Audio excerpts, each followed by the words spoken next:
Assalamualaikum warahmatullahi wabarakatuh. Alhamdulillahirabbil alamin. Asyhadu an la ilaha illallah wa asyhadu anna Muhammadan abduhu wa rasuluh. Alladzi la nabiyya ba'da.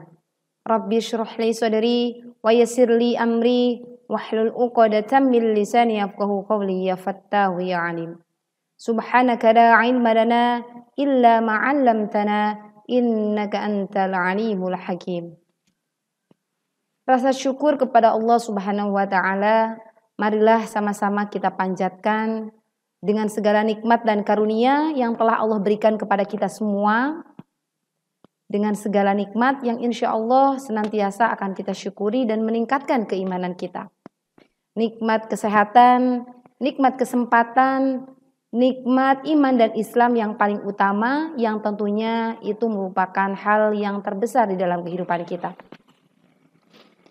Salawat dan salam semoga terlimpah curahkan kepada baginda Rasulullah Nabi Muhammad Sallallahu Alaihi Wasallam selaku uswah dan kedua kita, suri tauladan terbaik bagi seluruh umat sepanjang zaman sampai kepada seluruh keluarga, sahabat dan seluruh umatnya tanpa terkecuali.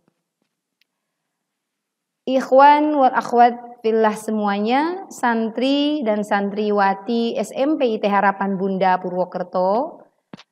Bagaimana kabarnya hari ini? Tetap semangat ya. Semangat, sehat, bahagia tentunya dengan rasa syukur di tengah keterbatasan yang kemudian Allah limpahkan untuk negeri kita, mungkin bahkan hampir di belahan dunia ini semua sedang ditimpa oleh ujian dari Allah Subhanahu wa taala. Tentunya orang yang beriman ketika dia diuji oleh Allah Subhanahu wa taala hanya satu yang berdampak pada dirinya, yaitu meningkatnya rasa keimanan dan ketakwaan kepada Allah Subhanahu wa taala. Ikhwan wal akhwat fillah semuanya, bagaimana aktivitasnya di rumah selama berbulan-bulan ini? Semoga semakin bermanfaat ya di rumah ya. Bukannya bosan, lalu kemudian banyak aktivitas yang menjadi tidak produktif. Kita harus tetap bersyukur, alhamdulillah di tengah keterbatasan ini kita masih diberikan kenikmatan untuk bisa berkumpul dengan orang tua kita. Ayah dan bunda, umi, abi, ya, mama dan papa yang biasanya barangkali durasi atau bahkan frekuensi bertemu dengan kita sangatlah jarang. Tentunya ini merupakan sebuah kebaikan dan hikmah juga yang bisa kita ambil di tengah ujian pandemi ini. Teman-teman, Ustazah Seli mengucapkan mohon maaf atas segala kekurangan dan keterbatasan apabila di dalam proses pembelajaran daring ataupun layanan program keasramaan ataupun bahkan mungkin komunikasi yang kurang optimal selama kita terbatas gitu ya, ruang, jarak dan waktu. Tetapi insya Allah tentunya ini merupakan sebuah pembelajaran untuk kita semua. Baik teman-teman, pada kesempatan kali ini biasanya kita terjadwal adalah kajian akhlak begitu ya. Kajian akhlak yang memang biasanya kita laksanakan di asrama. Karena pada posisi saat ini kita masih belum mendapatkan kemudahan ya, artinya memang kita belum ada izin untuk melaksanakan program keasramaan maupun sekolah. Di tengah keterbatasan ini mudah-mudahan tetap bisa bersemangat mengambil segala macam kebaikan dan ilmu yang kemudian bisa kita dapatkan ya bersama-sama. Baik teman-teman, judul kita pada malam hari ini adalah tentang surga ada di rumahku. Kira-kira gimana? Ada nggak surganya? Ternyata surga ada di rumahku, ternyata nggak jauh. Tapi permasalahannya adalah banyak di kalangan kita yang tidak merasa bahwa surga itu ada di rumahnya. Surga itu terbuka lebar dan bahkan banyak sekali peluang di mana kita mampu membuka pintunya selebar-lebarnya sehingga kita mudah memasuki surga itu. Ketika kita berbicara surga ada di rumahku, tentunya kita teringat pada dua sosok manusia yang kemudian Allah menyuruh kita untuk memuliakannya. Siapa teman-teman? Ya, ayah dan bunda.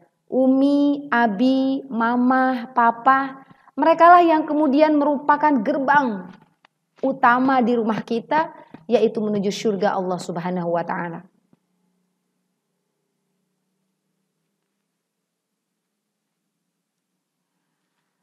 Bagaimana caranya agar kita dicintai oleh ayah dan bunda? Ini kita ingat apa yang kemudian disampaikan oleh Allah Subhanahu wa taala di dalam Al-Qur'an. Ini menjadi sebuah motivasi untuk kita semua dan termasuk kiat jitu ya, bagaimana kemudian ayah dan bunda itu mencintai kita. A'udzu billahi minasy syaithanir rajim. Wa qadha rabbuka alla ta'budu illa iyyahu wa bil walidaini ihsana. Imma yablughanna 'indaka al-kibara ahaduhuma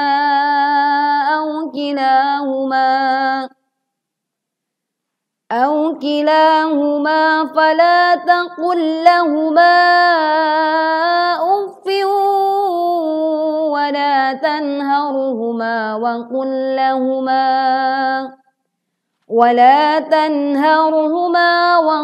لهما قولا كريما.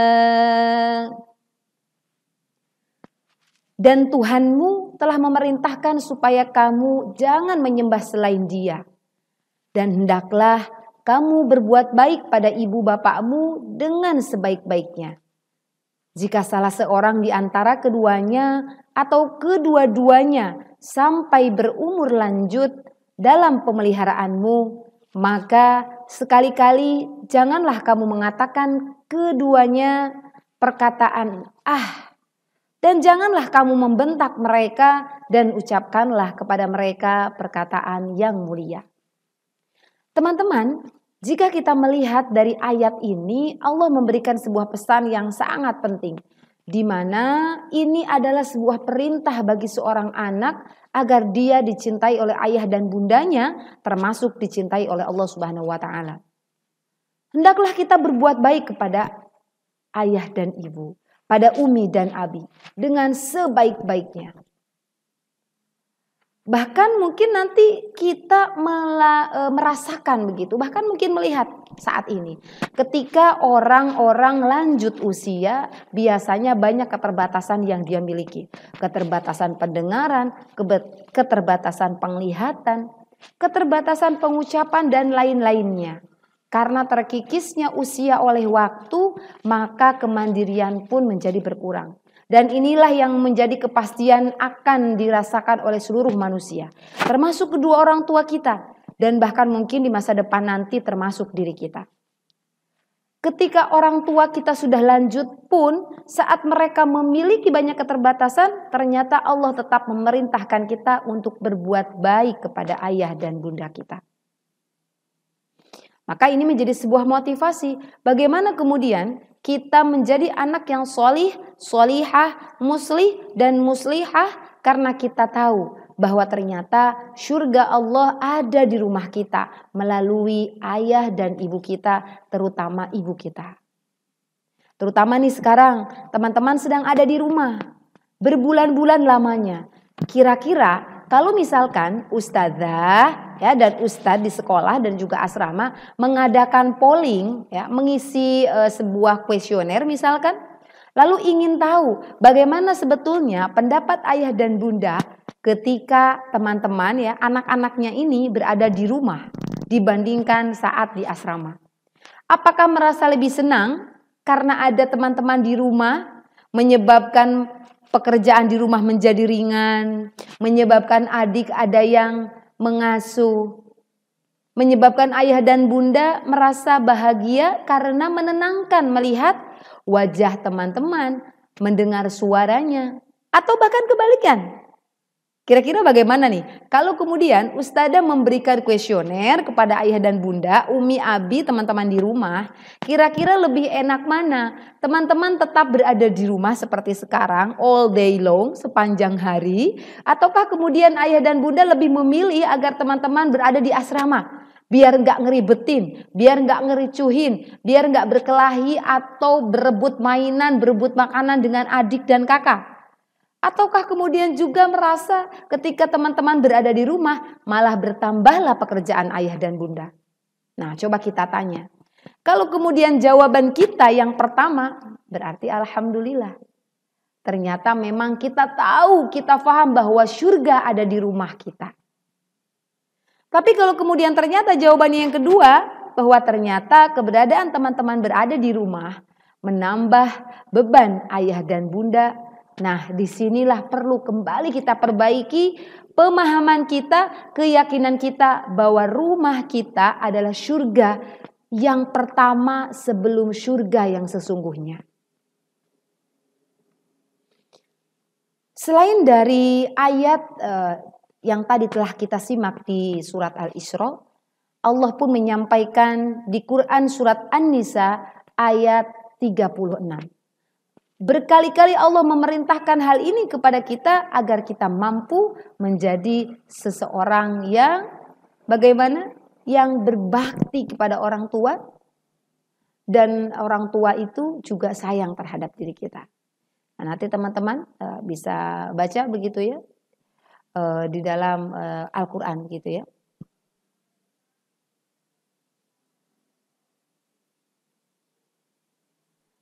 Keutamaan berbakti kepada orang tua. Suatu hari Abdullah bin Mas'ud bertanya kepada Rasulullah Shallallahu Alaihi Wasallam, wahai Rasulullah Shallallahu Alaihi Wasallam, amalan apakah yang paling utama? Lalu kemudian Rasulullah menjawab, sholat tepat pada waktunya. Kemudian Abdullah bin Mas'ud masih penasaran, bertanya lagi. Lalu apalagi ya Rasulullah? Dijawablah, berbakti kepada orang tua. Kemudian ia bertanya kembali, lalu apalagi ya Rasulullah Shallallahu Alaihi Wasallam? Kemudian beliau menjawab, berjihad di jalan Allah. Hadis muttafaqun alaih. Dalam hadis yang lain diriwayatkan oleh Tirmizi, dijelaskan bahwa berbakti kepada orang tua adalah hal jalan tengah pintu surga. Disampaikan di dalam hadisnya Rasulullah Shallallahu Alaihi Wasallam menyampaikan kedua orang tua itu adalah pintu surga yang paling tengah. Jika kalian mau memasukinya, maka jagalah orang tua kalian.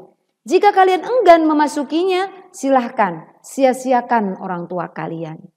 Nah, di sini teman-teman bisa kita ambil sebuah ilmu dan menjadi sebuah parameter kita. Apakah kemudian kita layak memasuki surga yang jaraknya sebetulnya dekat karena ada di rumah kita, ataukah kemudian kita menjadi sangat sulit mendapatkannya?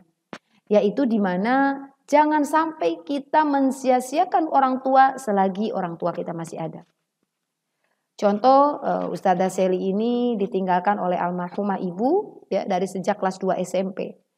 Dari sejak itu Ustazah tidak merasakan lagi yang namanya kasih sayang seorang ibu. Di situ ada keterbatasan bagaimana berbakti kepada orang tua saat ibu sudah meninggal. Teman-teman yang sekarang orang tuanya masih lengkap, ayah dan bunda di rumah, maka jangan sampai mereka sering merasa kecewa.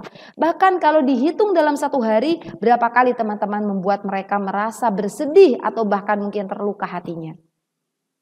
Terkadang hal-hal sepele ya teman-teman, berkonflik dengan adik, padahal teman-teman sudah baligh. Mana yang kemudian perlu kita laksanakan, apa yang kita tinggalkan, teman-teman bisa memilah-memilahnya. Nah, lalu bagaimana ancaman bagi yang melalaikannya? Rasulullah Shallallahu Alaihi Wasallam bersabda, kehinaan. Bahkan Rasulullah Shallallahu Alaihi Wasallam mengatakan sampai 3 kali. Lalu para sahabat bertanya, siapa wahai Rasulullah Shallallahu Alaihi Wasallam?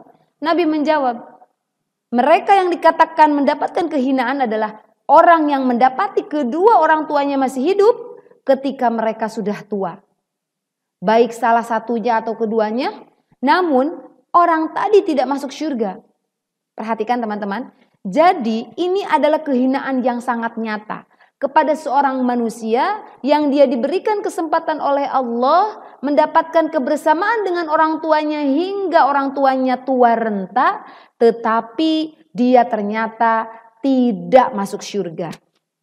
Kenapa? Karena di dalam hadis ini terkandung anjuran untuk melaksanakan perintah birrul walidain, perintah berbakti kepada orang tua.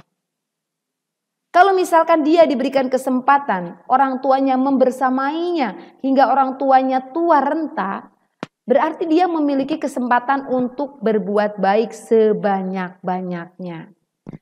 Tapi ternyata dia malah menyalahi, dia mensia-siakan orang tuanya, bukan membahagiakan tetapi malah mengecewakan. Dia sering berbicara kasar, dia tidak mentaati keinginan orang tuanya yang baik.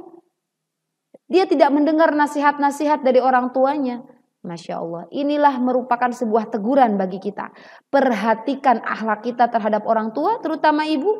Berbakti kepada orang tua itu ketika mereka sudah tua dalam bentuk khidmat, fisik, nafkah, ataupun dalam bentuk lainnya. Karena teman-teman di usia sekarang mungkin belum bisa memberikan kebaikan berupa nafkah, berupa kebaikan materi ya, atau berupa nominal uang, katakan begitu. Karena teman-teman masih beranjak dewasa di mana ayah dan bunda pasti malah banyak memberikan hal-hal yang dibutuhkan oleh teman-teman. Maka berdoalah agar ayah bunda kita diberikan panjang usia dan berkah. Dan kita diberikan kesempatan oleh Allah untuk merawat mereka hingga mereka tua renta dan mereka meninggal, mereka wafat dalam kondisi bahagia memiliki anak yang solih dan solihah. Nah, maka barang siapa yang lalai terhadap hal ini, maka ia melewatkan kesempatan masuk surga dan ia juga mendapat kehinaan di sisi Allah Subhanahu wa taala. Na'udzubillah tsumma na'udzubillah min dzalik. Mudah-mudahan ustazah, seluruh ustaz-ustazah di harapan Bunda, termasuk ananda semua teman-teman santri dan santriwati SMPT Harapan Bunda tidak termasuk ke dalam golongan yang dikatakan Rasulullah mendapatkan kehinaan. Teman-teman, jika kita berbicara tentang berbakti kepada orang tua, apakah teman-teman pernah mendengar nama Uwais Al-Qarni? Ini sebuah kisah yang sangat terkenal, saudara saya. Teman-teman beberapa pasti pernah mendengar tentang Uwais Al-Qarni. Siapa sebetulnya Uwais Al-Qarni ini? Dia adalah seorang anak yang soleh begitu ya. Bahkan ketika Rasulullah SAW pernah memerintahkan kepada para sahabatnya. Sahabat itu siapa sih teman-teman? Sahabat itu adalah orang ya yang dia itu beriman. Dia pernah bertemu dengan Rasulullah dan berinteraksi hidup bareng dengan Rasulullah. Lalu kemudian dia mati dalam kondisi beriman. Itulah yang dikatakan sahabat. Kira-kira kalau kita mendengar definisinya, bagaimana akhlak sahabat ini? Umar bin Khattab, Ali bin Abi Thalib, Abu Bakar radhiyallahu an. Bagaimana akhlak mereka? Mulia. Tapi ternyata Masya Allah Rasulullah SAW pernah memerintahkan kepada sahabat ya, saat kalian pergi ke negeri Yaman maka mintalah doa kepada seorang pemuda. Insya Allah doanya mustajab atau dikabulkan oleh Allah Subhanahu Wa Taala. Lalu saat itu para sahabat bingung. Siapakah dia ya Rasulullah SAW? Yang kemuliaannya melebihi para sahabat. Padahal Uwais Al-Qarni ini bukan seorang sahabat. Dia tidak pernah bertemu dengan Nabi. Dia tidak pernah hidup dan berinteraksi dengan Nabi. Dan Nabi pun tidak pernah melihat Uwais Al-Qarni. Tapi kenapa kemudian kata Rasulullah SAW kepada para sahabatnya untuk meminta doa kepada Uwais Al-Qarni ini. Ternyata Masya Allah. Uwais Al-Qarni ini diberikan keutamaan bahkan bisa melebihi sahabat tadi ya. Dia diutamakan untuk dimintai doanya. Kenapa? Karena dia adalah seorang anak yang solih. Dia adalah seorang pemuda dari negeri Yaman, ya. Kemudian dia itu memiliki seorang ibu yang lumpuh dan dia itu seorang anak yatim.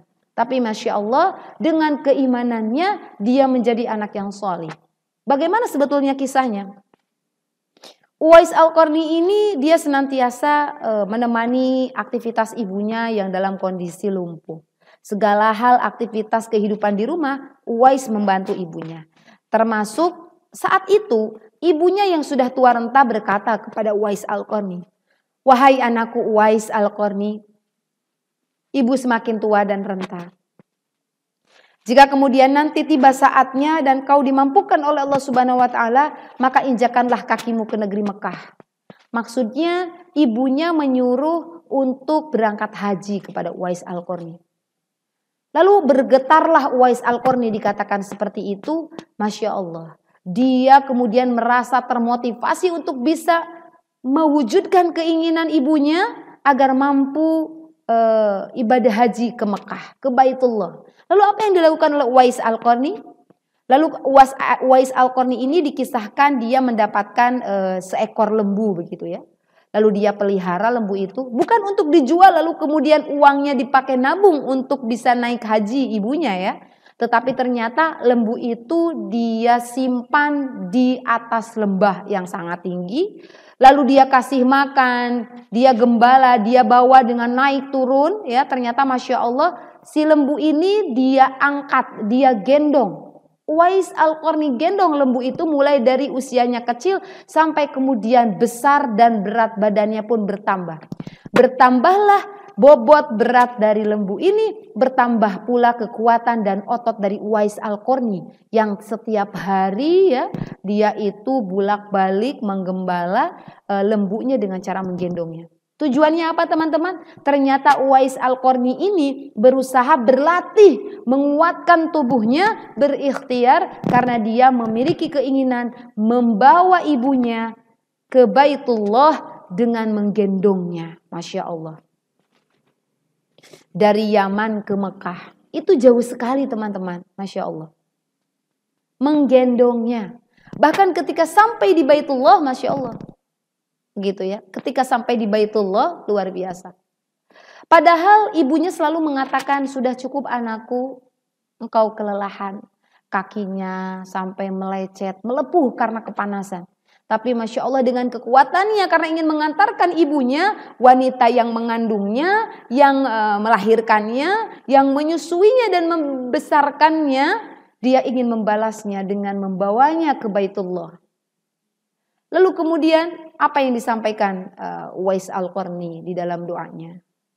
Ketika sudah sampai di Baitullah, bahkan ketika tawaf pun, ibunya tetap berada di dalam bahunya, digendong oleh Uwais Al-Qarni. Lalu Uwais Al-Qarni mengatakan doanya di depan Ka'bah. "Ya Allah, ampuni semua dosa ibu," pinta Uwais. Hanya itu teman-teman. Ampuni semua dosa ibu. Lalu kemudian ketika ibunya mendengar, Uwais Al-Qarni berkata seperti itu, berdoa kepada Allah Subhanahu wa taala saat menghadap Ka'bah. Ternyata lalu ibunya bertanya, "Bagaimana denganmu anakku? Bagaimana dengan dosamu wahai anakku?" Lalu kemudian ibunya bertanya dengan heran. Uwais menjawab, "Dengan terampunnya dosa ibu, maka ibu akan masuk surga," kata Uwais Al-Qarni. Tidak berhenti di situ, Uwais Al-Qarni kemudian mengatakan dengan sangat haru, "Ibu, cukuplah ridho dari ibu yang akan membawa aku ke surga." Begitu indah sekali kata-kata ini teman-teman. Cukuplah ridho ibu yang akan membawa aku ke surga. Tidak ada yang diinginkan oleh Uwais Al-Qarni melainkan ridho ibunya, sehingga kemudian dengan ridho ibunya itulah dia mampu masuk ke surga. Lalu bagaimana dengan kita? Seberapa sering kita membuat ibu kita kecewa? Seberapa sering kita membuat ibu kita menangis karena kita tidak mendengar nasihatnya? Seberapa sering ibu kita mengingatkan kita untuk berhenti bermain gadget di luar aktivitas belajar hanya untuk mengingatkan kita bersegera ambil wudhu dan sholat? Luar biasa. Bahkan indahnya doa Uwais Al-Qarni bukan ingin membahagiakan ibunya agar mendapatkan surga. Bukan dengan surga Allah, tetapi indahnya kata-kata Uwais Al-Qarni. Dia ingin mendapatkan ridho ibunya. Karena ridho ibu inilah yang akan mengangkat Uwais Al-Qarni ke surga. Maka teman-teman, pastikan teman-teman semua yang sekarang membersamai orang tua di rumah, bersemangatlah untuk mendapatkan ridhonya. Mendapatkan ridho ayah, mendapatkan ridho terutama ridho ibu. Karena dengan ridho orang tua, insya Allah itu akan membawa kita ke surga Allah dan akan menggugurkan dosa-dosa kita. Nah, maka teman-teman, cara berbakti kepada ayah dan bunda ada beberapa poin yang mungkin mari ya sama-sama, Ustazah Seli juga sama, untuk mengevaluasi diri. Bermuhasabah, kira-kira poin-poin ini sudah kita fahami dan sudah kita laksanakan atau belum. Yang pertama, berbicara kepada kedua orang tua. Harus dengan sopan, santun, dan lembut. Silakan evaluasi teman-teman saat kita berbicara dengan ayah dan bunda, apakah volume kita itu tinggi ataukah volume kita itu sedang atau rendah. Jangan sampai kemudian volume kita itu lebih tinggi daripada ayah dan bunda. Perhatikan, pilih kata-kata yang baik, sopan, intonasi yang tepat, dan mimik muka yang baik saat berbicara dengan ayah dan bunda. Yang kedua adalah selalu taat kepada semua perintah orang tua. Apa yang diperintahkan kepada kita, selama itu perintahnya adalah kebaikan dan tidak melanggar terhadap syariat Allah, maka wajib hukumnya kita mengikuti perintah orang tua. Yang ketiga, jangan memasang wajah yang cemberut. Jangan melotot, bermuka masam bila berhadapan dengan keduanya. Sekalipun kita misal ada masalah. Anak yang baik, anak yang kokoh, karena sudah tahu bahwa saat ini saya berbakti kepada ayah dan bunda belum bisa menafkahi atau yang bernilai materi, minimal teman-teman menjaga perasaan ayah dan bunda dengan kondisi raut muka yang baik. Ada keinginan tidak diberikan, lalu cemberut, lalu marah-marah, kemudian melotot, bahkan sampai membentak orang tua. Na'udzubillah min dzalik. Mudah-mudahan kita terhindar dari perbuatan itu. Berikutnya berusaha sekuat tenaga menjaga nama baik orang tua. Nah, teman-teman perhatikan. Menjaga nama baik orang tua, dimanapun teman-teman bertingkah laku, baik di dunia real ya ataupun di dunia maya, ya, ataupun di dunia maya yang sekarang kita kenal dengan ada istilah media sosial. Apa yang teman-teman katakan, apa yang menjadi teman-teman komentar atau status apa yang kemudian teman-teman gunakan, gambar apa yang teman-teman share, berita apa yang teman-teman share, sebetulnya itu adalah sekaligus membawa nama orang tua. Maka jika teman-teman bersikap baik, baik di dunia real ataupun dunia maya, teman-teman sebetulnya sedang menjaga kemuliaan atau nama baik orang tua. Kemudian yang kelima, berusaha sekuat tenaga menjaga, ini yang kelima poinnya sama ya dengan keempat. Berikutnya yang keenam adalah berbicara kepada orang tua dengan sopan santun. Tadi juga kita sudah. Berikutnya adalah bermusyawarah dengan orang tua terhadap persoalan yang dihadapi. Bermusyawarah di sini banyak hal ya, teman-teman punya masalah di mana ya, dengan teman misalkan, atau nanti teman-teman beranjak dewasa mau pilih SMA, bermusyawarahlah dengan orang tua. Kita dengarkan pendapatnya. Saat kita memilih 1, 2, 3 keputusan pun gitu ya, kita libatkan orang tua untuk bermusyawarah. Berikutnya, bila ayah dan ibu memanggil, segeralah menjawab panggilannya dengan wajah yang cerah. Jangan ketus. Ini mah, Dek, apa sih malah dari tadi manggil-manggil terus? Astagfirullah. Ini bukan tanda anak yang paham bahwa di rumahnya ada surga. Tidak perlu kemudian kita jauh-jauh ya, di luar sana mencari surga, sedangkan di rumah sendiri ada surga yang sesungguhnya, lalu kita mensia-siakan. Ini adalah sebuah kerugian yang sangat nyata sekali. Bahkan ketika kita sholat, ya, kalau sholat wajib ibu kita memanggil maka keraskan bacaannya. Bahkan ketika kita sholat sunnah begitu ya, nah batalkan sholatnya, lalu kita hampiri panggilan ayah dan ibu kita. Ya berikutnya adalah Hormati sahabat dan teman-teman orang tua. Ini baik ketika mereka masih hidup atau telah meninggal. Jadi jika kita mengetahui ada teman-teman dan kerabat orang tua, maka sambunglah tali silaturahim, bersikaplah baik dan hormat kepada mereka seperti kita hormat kepada orang tua kita. Nah, kemudian biasanya kalau kita bersikap seperti ini pasti akan ditanya, itu anaknya siapa sih? Gitu ya. Jadi kalau kita berbuat baik, pasti orang lain akan bertanya, itu anaknya siapa sih? Ibunya, ayahnya tidak tahu anaknya bersikap apa. Jika dia bersikap buruk, ayah dan ibu kena. Begitupun jika kita berbuat baik, ayah dan ibu pun terkena baiknya juga. Nah, ya, yang berikutnya adalah berusaha sebisa mungkin agar jangan membantah ucapan mereka. Artinya jika kita berbeda pendapat dengan orang tua boleh saja, tetapi dengan cara yang baik. Dan kita jelaskan juga alasannya. Nah, poin berikutnya adalah dengarkan ucapan dan nasihat mereka dengan sungguh-sungguh. Bangunlah jika orang tuamu datang ke rumahmu. Ini maksudnya kalau sudah besar punya rumah sendiri ya. Kalau sekarang bukalah kamarmu jika orang tuamu datang ke kamarmu. Jangan pergi bila orang tua tidak mengizinkan pergi. Nah, jika kita ingin keluar rumah sekalipun ke warung, mintalah izin kepada orang tua. Jika tidak diizinkan, maka tidak memaksa. Ya. Nah, kemudian jangan masuk ke kamar orang tua kita sebelum mendapatkan izin. Jangan mendahului orang tua ketika makan. Nah, ini etika seorang anak yang baik. Saat kita makan dan jam makannya semua ayah dan bunda ada, maka jangan mendahului. Karena saking laparnya buru-buru ngambil nasi padahal ayah dan bunda kita belum makan. Akhlak dan etika yang baik seorang anak adalah ketika jam makan tiba maka dia akan menawari ayah dan bundanya terlebih dahulu dan mempersilahkan mereka mengawali untuk makan. Kalau mereka sudah mempersilahkan kita, ya itu adalah suatu hal yang kemudian kita bisa lakukan tentunya juga dengan telah memberikan tawaran ya. Kalau sudah silakan duluan Dek. Mamah lagi nanggung, nah itu tidak apa-apa. Berikutnya adalah jangan berbohong kepada kedua orang tua. Nah ini hati-hati ya, berbicara sesuai fakta, apa yang disampaikan dengan apa yang dilakukan harus sama. Nah, yang berikutnya adalah jangan ini setelah kita menikah ya, ini kita lewat dulu. Bila duduk, jangan duduk di tempat yang lebih tinggi dari orang tua.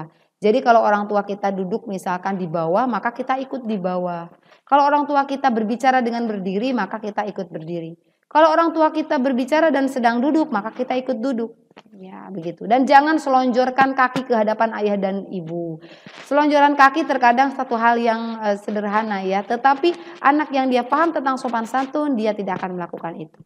Jangan menyombongkan diri ke hadapan orang tua ya, sekalipun nanti misalkan di masa depan kita bahagia dan sukses ya secara karir misalkan.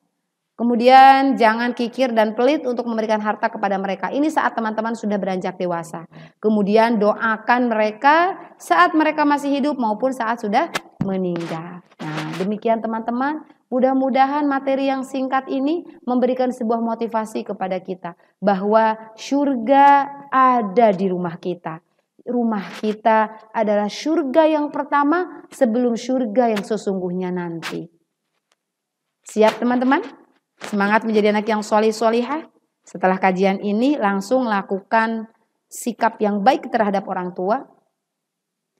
Membantu mereka. Ringankan pekerjaan mereka terutama teman-teman ada di rumah. Tidak ada santri SMP IT Harapan Bunda terutama yang akhwat, yang ikhwan juga sama dong. Ketika di rumah ternyata ketika makan dia dicucikan piringnya oleh ibunya. Tidak ada santri SMP IT Harapan Bunda ketika dia telah bermain, dia belajar lalu dia berantakan tempatnya lalu dibersihkan oleh orang tuanya. Tidak ada. Tidak ada santri SMP IT Harapan Bunda yang kemudian dia itu bangunnya kesiangan, semua pekerjaan rumah ternyata hanya dilakukan ibunya. Dan yang akhwat hati-hati. Ya. Siap ya? Mandiri ya? Membantu ayah dan bunda di rumah, cuci baju sendiri, cuci piring bahkan bukan cuma sendiri. Semua piring anggota keluarga kita yang mencuci. Mumpung ada di rumah. Mumpung Allah memberikan kesempatan banyak kepada teman-teman untuk berbuat baik kepada ayah dan bunda. Ingat ya. Ingat kata kunci kita pada kajian kali ini. Surgaku ada di rumah. Dan rumah adalah surga pertama sebelum surga yang sesungguhnya. Demikian kajian yang bisa Ustazah Seli sampaikan. Mudah-mudahan bisa menjadi kebaikan untuk Ustazah dan juga untuk teman-teman semua. Jaga kesehatan ya, tetap teman-teman lakukan semua program sekolah dan keasramaan dengan maksimal. Semoga Allah melapangkan, laksanakan dengan lapang dada, dengan bahagia. Jika ada kesulitan bisa dikomunikasikan. Demikian dari Ustazah, wallahu a'lam bishawab. Al-haqqu min rabbika fala takunanna minal mumtarin. Tsumma assalamualaikum warahmatullahi wabarakatuh.